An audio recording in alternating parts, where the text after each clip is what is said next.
Assalamualaikum warahmatullahi wabarakatuh. Di sini kami akan menjelaskan materi fikih muamalah 1 dan 2 yang akan dibahas oleh saya sendiri, Naila Nur Ramadhani, dan ada dua teman saya yaitu Syakira Vidya Ramadhani dan Siti Ainuremah. Selanjutnya, saya akan menjelaskan tentang fikih muamalah 1. Materi yang pertama itu ada harta dalam Islam. Nah, harta adalah segala sesuatu yang bernilai dan dapat dimanfaatkan menurut syariat. Nah, contohnya itu ada uang, rumah, kendaraan, hewan ternak, bahkan hasil karya seperti tulisan. Materi kedua yaitu ada kepemilikan dalam Islam atau milkiyah. Nah, milkiyah itu adalah hak seseorang untuk memiliki dan memanfaatkan harta secara sah. Contohnya itu seseorang memiliki sepeda motor atas nama pribadi atau milik pribadi. Yang selanjutnya itu ada tanah wakaf sama dengan kepemilikan umum, bukan individu. Materi yang ketiga yaitu ada teori akad. Nah, akad itu adalah perjanjian atau kesepakatan antara dua pihak yang menimbulkan akibat hukum, hak dan kewajiban. Contohnya itu seperti jual beli, akad muawadah. Contohnya kayak A beli HP dari B seharga 2 juta. Contoh kedua itu dari hibah atau akad tabaru. A kasih buku ke B tanpa imbalan. Materi yang keempat yaitu ada pengantar fikih al-buyu. Nah, atau fikih jual beli atau perdagangan. Nah, jual beli sendiri adalah pertukaran barang dengan imbalan tertentu, itu berupa uang biasanya. Dan dalam Islam jual beli harus memenuhi syarat. Yang pertama itu ridho, sama-sama rela. Yang kedua jelas barang dan harganya. Dan yang ketiga tidak ada penipuan atau riba. Materi yang kelima yaitu pengertian option atau khiyarat dalam fikih Islam. Nah, khiyar sendiri itu adalah hak memilih untuk meneruskan atau membatalkan akad setelah terjadi transaksi. Jenis-jenis khiyar itu ada 3. Yang pertama khiyar syarat. Nah, khiyar syarat itu ada waktu tertentu untuk memilih. Contohnya beli baju boleh dikembalikan dalam 2 hari. Yang kedua itu ada khiyar majelis. Nah, majelis ini selama masih dalam majelis atau belum bubar, transaksi bisa dibatalkan. Dan yang ketiga ada khiyar aib, yang dimana jika ditemukan cacat pada barang. Materi yang keenam yaitu ada riba. Nah, riba itu adalah tambahan yang diambil dalam transaksi pinjam meminjam atau jual beli yang dilarang oleh syariat. Jenis-jenisnya itu ada riba qard dan riba jual beli. Nah, riba qard itu tambahan dalam utang. Contohnya pinjam 1 juta harus bayar 2 juta. Yang kedua itu riba jual beli, tukar barang sejenis tapi tidak setara atau tidak tunai. Materi yang ketujuh yaitu ada jual beli yang dilarang syariah. Nah, beberapa jual beli dilarang karena mengandung unsur yang pertama goror, ketidakjelasan, yang kedua riba, dan yang terakhir itu penipuan atau manipulasi. Contoh yang dilarang yaitu jual beli barang yang belum dimiliki, jual beli barang haram, dan jual beli dengan penipuan. Materi yang ke-8 yaitu jual beli yang diperbolehkan dalam Islam. Yang pertama itu murabahah. Nah, ini jual beli dengan menyebutkan harga pokok dan keuntungan. Contohnya itu A beli motor dari dealer seharga 10 juta, dijual ke B seharga 12 juta. Yang kedua itu ada salam. Itu bayar di awal, barang diserahkan belakangan. Contohnya itu bayar sekarang untuk hasil panen 3 bulan lagi.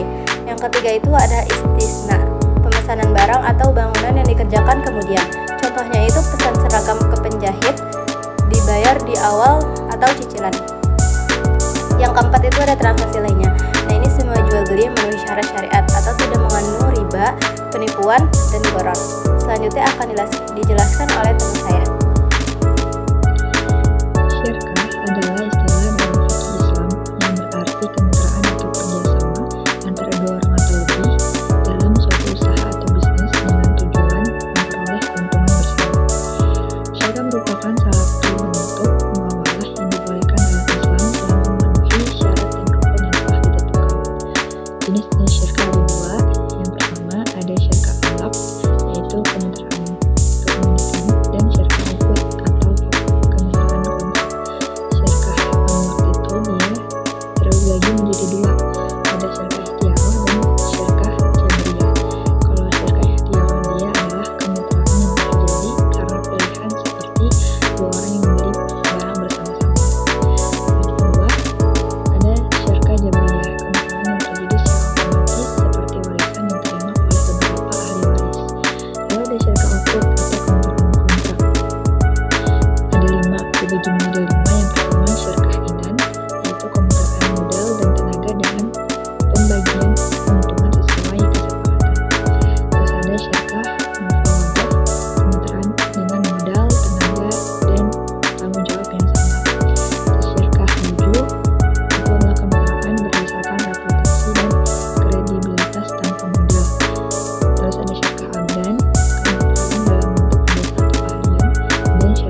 mudharabah, kemitraan antara pemilik modal, robul mal, dan pengelola atau mudharib.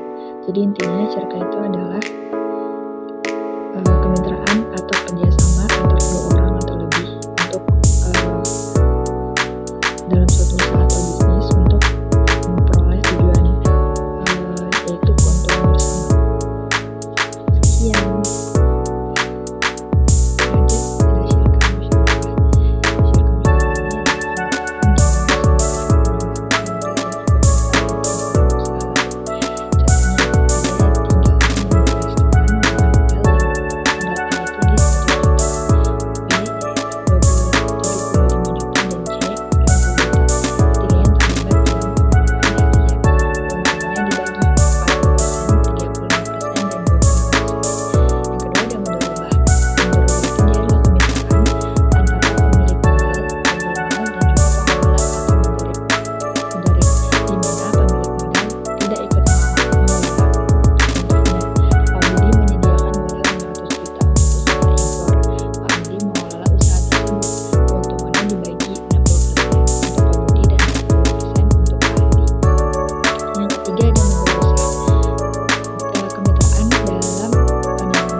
Memiliki salah 1 hektar, Pak Eko menyediakan benih, padi, pupuk, dan mengerjakan sawah tersebut. Hasil panen dibagi 50/50. Jadi perbedaannya